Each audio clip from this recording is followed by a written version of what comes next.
Bonsoir à tous et bienvenue dans votre journal. L'actualité est marquée par le défilé militaire de la commémoration de l'an 65 de l'indépendance de la Côte d'Ivoire. La parade s'est déroulée avenue Reine Blapokou dans la ville de Bouaké. Tous les grands commandements de l'armée étaient présents. Bien avant ce défilé, le président Alassane Ouattara s'est adressé hier dans la soirée aux Ivoiriens. Un discours de 16 minutes dans lequel le chef de l'État a fait des annonces importantes en faveur notamment des fonctionnaires et des retraités. Décryptage à suivre. Et puis, nous irons à la rencontre de celles et ceux qui ont vu la Côte d'Ivoire traverser les âges. Ils sont les témoins privilégiés de l'accession de notre pays à l'indépendance pour certains et pour d'autres. Ils ont connu le miracle ivoirien et les célébrations tournantes de Koumassi à Bingerville en passant par Adjamé et Williamsville. Les souvenirs sont toujours intacts.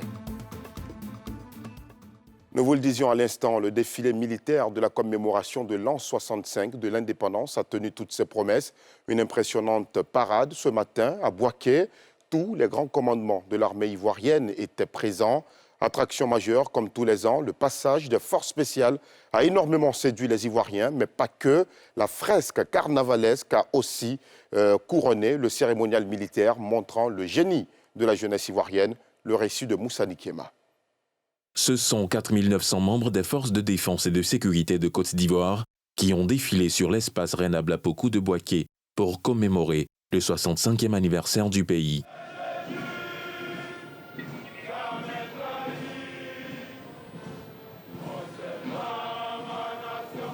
Un défilé marqué par le passage tant des forces spéciales, mais aussi de la garde républicaine avec son emblématique chant. Ce chant-là, la garde a été mise en place par le général Ouasseni. Le fameux chant qu'il raconte, il m'a dit dans une enquête qu'il avait trouvé le pas, mais il n'avait pas trouvé la chanson qui allait avec le pas. Grande innovation, le défilé carnavalesque, composé de 500 jeunes venus de Bouaké et Abidjan.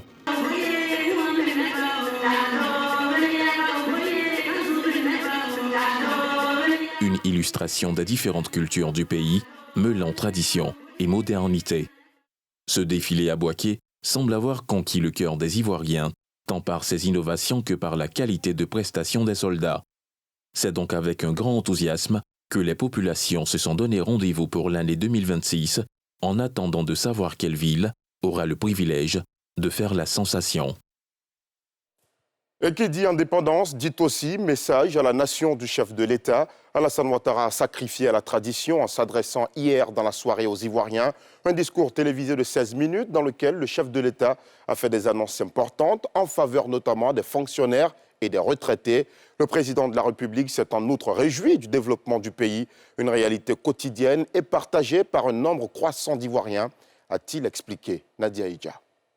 6 août 2025. Comme il est de tradition, à la veille de la fête nationale, le président de la République, Alassane Ouattara, s'est adressé à la population. Il a rappelé entre autres les décisions prises pour soulager les ménages, notamment en matière de contrôle des prix des produits de grande consommation, de revalorisation des salaires et de soutien à nos compatriotes les plus vulnérables, à travers les filets sociaux notamment. Dans la continuité de cette dynamique et de notre engagement à faire des efforts chaque fois que nos finances publiques le permettent, j'ai décidé d'augmenter la prime exceptionnelle de fin d'année des fonctionnaires. Elle passera ainsi d'un tiers du salaire indiciel mensuel de base à 2 tiers du salaire indiciaire mensuel de base en janvier 2026. Pour les retraités, elle passera d'un tiers de la pension mensuelle à 2 tiers de celle-ci en septembre 2025. Sur le plan social, il est revenu sur les mesures concrètes pour l'amélioration des conditions de vie des femmes, des filles et des jeunes, avec entre autres la mise en place du Fonds d'appui aux femmes de Côte d'Ivoire, le FAFSI, qui bénéficie à plus de 420 000 femmes entrepreneurs dans toutes les régions de notre pays, et le programme social des jeunes, qui a impacté plus d'1 million de personnes. Au niveau politique, le chef de l'État a rassuré les Ivoiriens, tout en appelant la population à aller massivement aux urnes lors de l'élection présidentielle d'octobre prochain. Dans quelques semaines, vous serez appelés aux urnes pour l'élection présidentielle. Je tiens à nouveau à rassurer l'ensemble de nos compatriotes. Toutes les mesures ont été prises pour garantir un scrutin apaisé, sécurisé et démocratique. Le droit de vote de chaque Ivoirienne et de chaque Ivoirien sera pleinement respecté dans un esprit de responsabilité et de maturité. J'en appelle à la responsabilité de tous les acteurs de la vie politique, sociale et civile. Concernant la justice, 8533 détenus de droit commun, condamnés pour des infractions mineures, ont été graciés à la veille de la fête nationale. La célébration officielle de l'an 65 de la Côte d'Ivoire est prévue cette année à Bouaké. Le président de la République a invité les populations à venir nombreux y prendre part. Un message bien entendu en témoigne la mobilisation sur les lieux. Yamoussoukro et Bako, à Odiéné, ont vécu une fête d'indépendance en sobriété, loin des grands podiums et du défilé officiel de Bouaké. C'est dans la mémoire collective que les habitants sont allés puiser le sens profond du 7 août, entre souvenirs d'un passé glorieux, partage entre générations et hommage silencieux au père fondateur. L'indépendance s'est célébrée avec le cœur, dans une atmosphère à la fois intime et solennelle. Ici, plus qu'une commémoration, c'est un moment de transmission, de fierté et de cohésion nationale. C'est ce que nous racontent Mina Touré et Salifi Alekwe. À Yamoussoukro, loin du faste de Bouaké, la célébration de l'indépendance s'est faite dans la simplicité, mais avec beaucoup d'émotion.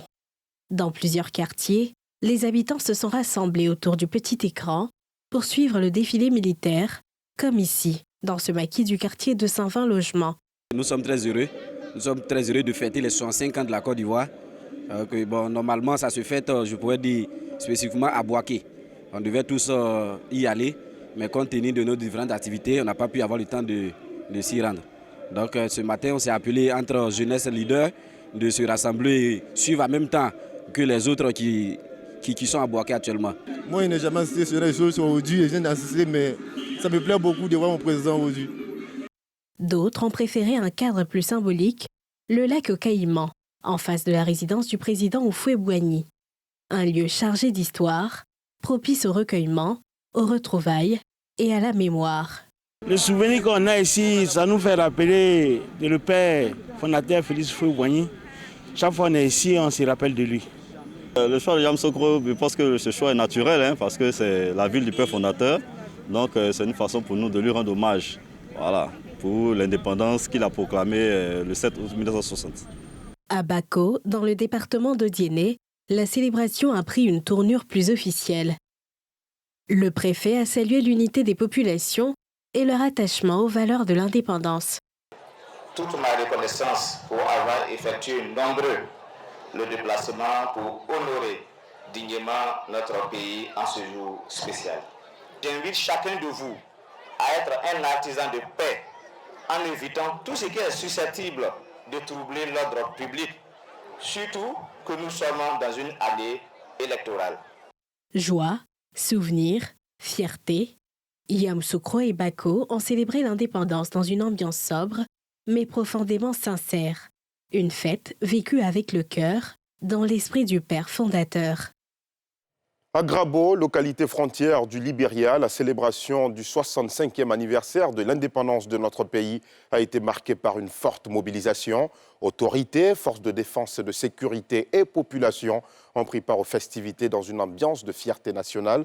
Un moment solennel, rythmé, vous allez le voir, par un défilé civil et militaire. Les détails dans ce sujet de William Sakiré et Doria Gloire. À Grabo, ville située à l'extrême sud-ouest de la Côte d'Ivoire, à 10 km du Libéria, la célébration du 65e anniversaire de l'indépendance a pris des allures solennelles et festives, moments pour lesquels les populations sont sorties. Ça me révèle beaucoup de choses. Je veux que nous soyons en paix, que nous soyons en harmonie. C'est tout pour moi. C'est tout la paix, la fraternité et la cohésion sociale. Sur l'avenue principale de la ville, les populations, les autorités et les forces de défense ont marqué d'une pierre blanche cette journée historique. Le thème retenu cette année au plan national, forces de défense et de sécurité, gardiennes de l'espérance de la fraternité, a résonné tout au long de la cérémonie, placée sous la présidence du sous-préfet de Grabo, Guejean Noël. Féliciter chacun de vous pour le travail abattu dans le cadre du maintien de la paix et de la cohésion sociale qui permettent aujourd'hui à la circonscription administrative de Grabo, mieux à la sous-préfecture de Grabo, d'amorcer véritablement son développement. Grabo, sous-préfecture depuis 1962 et érigée en commune en 1989, veut désormais dans le sillage de la Côte d'Ivoire amorcer réellement son développement, comme l'explique son premier magistrat. Nous avons été sous-préfecture depuis 1962 et nous disons que nous sommes aujourd'hui oubliés par l'État de Côte d'Ivoire. Moment fort de la cérémonie, le défilé militaire et civil qui a mobilisé les forces armées de Côte d'Ivoire, la gendarmerie nationale, les eaux et forêts, les douanes ivoiriennes, la police municipale, ainsi que plusieurs associations de la société civile dans une ambiance de fierté nationale. Le tout exécuté au pas sous les ordres de l'adjudant Philippe Didier Kouakou. Une célébration mémorable pour cette commune souvent qualifiée de ville oubliée, mais résolument déterminée à reprendre sa place dans le concert des localités émergentes du pays. À Diokwe également, les populations ont célébré avec faste ces 65 ans de la Côte d'Ivoire. Allons à présent à la rencontre de celles et ceux qui ont vu la Côte d'Ivoire traverser les âges. Ils sont des témoins privilégiés de l'accession de notre pays à l'indépendance pour certains, et pour d'autres, ils ont connu le miracle ivoirien et les célébrations tournantes initiées par le père fondateur de la République. De Koumassi à Bingerville, en passant par Adjamé et Williamsville, leurs voix, vous allez le voir, peuvent être tremblotantes, mais leurs souvenirs, eux, sont restés bien intacts. Un sujet de Faltia Koulibaly. Avant l'indépendance, c'était vraiment une période très très dure. La période du travail, c'est ce qu'on a appelé le travail forcé. La délivrance des Ivoiriens et des Africains de cette période difficile.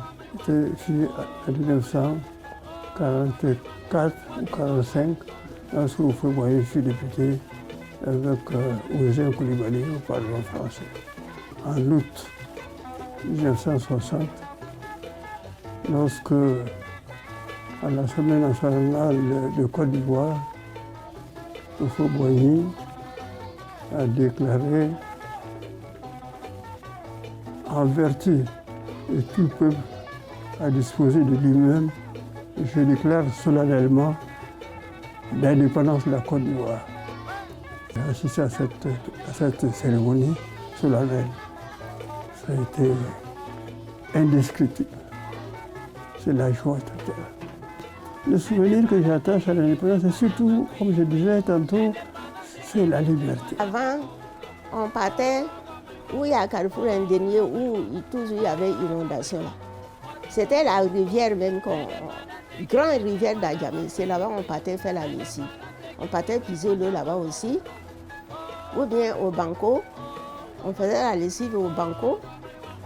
Et puis, on va puiser l'eau là-bas aussi pour venir boire. Si tu veux boire de l'eau bien glacée, tu vas soit à l'Indénié ou bien soit au banco. Bien avant 60, les gens même savaient qu'en 1960, on doit partir. Donc les gens commençaient déjà à s'aligner sur le départ progressif. Donc même après 60, on avait trouvé des coopérants encore. Parce que là, on les appelait coopérants, on ne les appelait plus. C'était depuis 60, ils sont devenus des coopérants.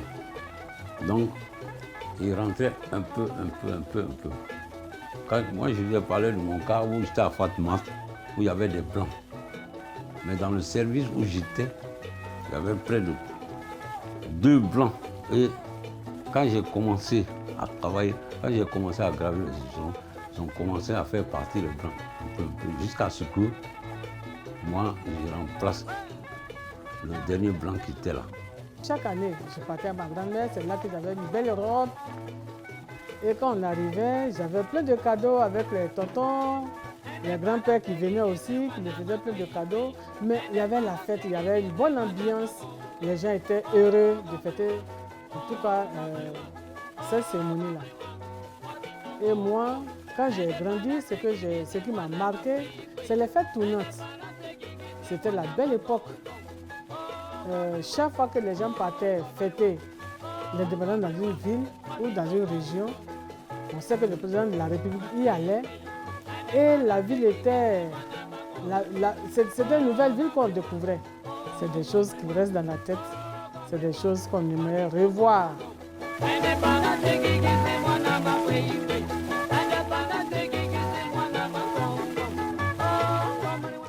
Et voilà, c'est la fin de ce journal. Merci aux équipes techniques et de rédaction. Je vous remercie aussi de l'avoir suivi. Une fois n'est pas coutume, ultimum, soyons tous comme nos forces spéciales. Recours hommes, le dernier recours. Bonne fête à tous et à demain.